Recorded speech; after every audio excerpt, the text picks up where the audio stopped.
Romain, non, Romain, Visigoth, Ostrogoth, ouais, elle était facile, mais bon, je m'en suis pas privé. En ce jour solennel de la vie de notre village, je viens saluer d'abord la présence de César, où il est? Et où César? Brutus. Je sais, ce sont des Romains, mais on ne pouvait pas faire autrement. Mais nous nous réjouissons surtout de la présence de Jupiter en personne. Nous sommes réunis aujourd'hui car Bonne-Mine, la première dame du village, nous quitte. Ça devait arriver. En tant qu'époux et chef du village, croyez bien que j'ai essayé de la dissuader. Mais elle s'est laissée piéger, entraînée, entourloupée par les lumières aguicheuses et perverses du système romain. Ce système, vous le connaissez. Il consiste à gagner des sesterces sans balayer la moindre chaumière, ni rôtir le moindre sanglier, bref, être payé à ne rien foutre. Ils appellent ça la retraite. Bonne-Mine s'en va. Quelle tristesse pour nos villageois. Eux, ils savent ce qu'ils vont perdre. Non, ils ne pourront plus, après une journée de chasse, venir auprès d'elle, se faire chouchouter les orteils, meurtris par les espadrilles ou autres brodequins.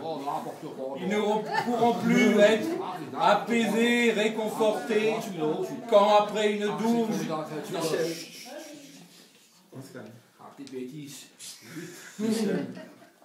Ils ne pourront plus être apaisés, réconfortés, quand après une dure journée de labeur, à Ilzacum, le camp de travail obligatoire, invention sadique de l'administration romaine, et non, Bonne-Mine, ils ne viendront plus pleurer contre ton sein apaisant et généreux, car tu l'emmènes avec toi.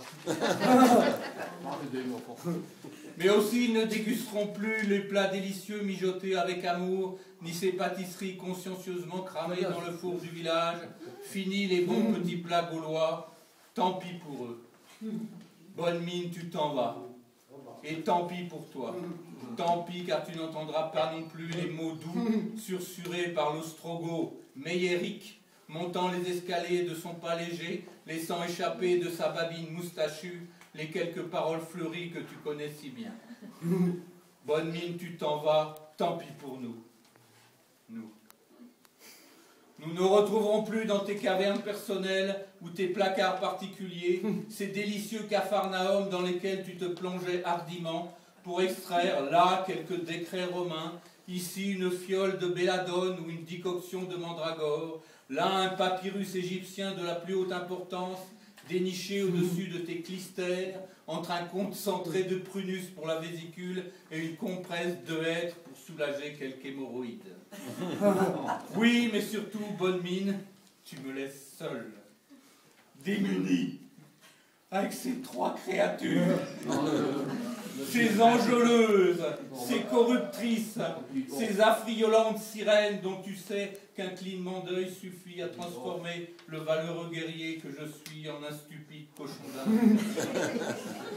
Oui, j'ai peur de ces trois créatures, mais je ne peux pas m'en passer car je n'ai pas trouvé de meilleurs alliés. Voilà. Falbala, toujours prête à secourir les uns et les autres. Violette, gaffeuse invétérée, mais si efficace lorsqu'on la voit monter les escaliers avec sa démarche de qualité. Démarche qualité. Excellent, excellent.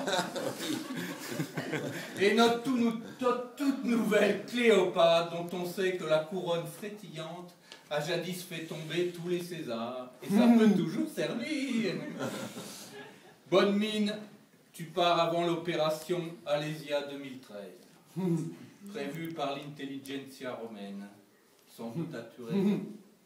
Mais moi, à bras raccourcis, époux de pacotille, mari de carton-pâte, conjoint de bande dessinée, mais surtout compagnon d'une épopée partagée, aventure aussi belle qu'étonnante, celle de notre village gaulois, nous aimons tant. Bonne-Mine, tu pars, mais tu sais que ta retraite ne pourrait être sereine que si tu sacrifies au fameux rite de passage, dite de la traversée de l'étang. Et là, on a été gentil parce que ça aurait pu être l'autre étang. Voilà mon discours.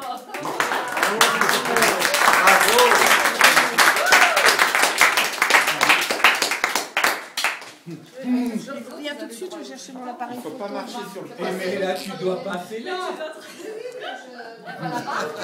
Sans Sinon, tu écraser auras le une poisson. mauvaise retraite. Bravo.